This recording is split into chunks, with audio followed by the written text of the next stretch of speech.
ಭರತನ ದುಷ್ಯಂತನಿಂದವತರಿಸಿದನು ತತ್ಪೂರ್ವ ನೃಪರ್ಯು ಹಿರಿದು ಸಂದನು ಬಳಿಕ ಭಾರತ ವಂಶವಾಯ್ತಲ್ಲಿ.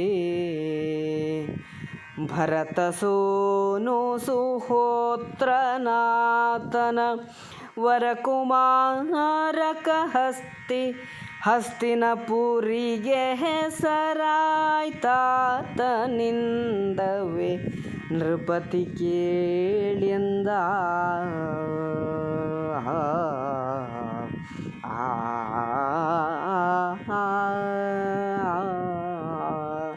ದುಷ್ಯಂತನ ಮಗನು ಭರತ.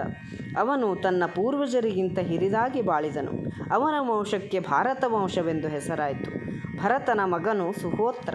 ಅವನ ಮಗನು ಹಸ್ತಿ. ಚಂದ್ರವಂಶದ ಅರಸರ ರಾಜಧಾನಿಗೆ ಹಸ್ತಿಯಿಂದ ಹಸ್ತಿನಪುರಿ ಅಥವಾ ಹಸ್ತಿನಾವತಿ ಎಂಬ ಹೆಸರು ಬಂದಿತು.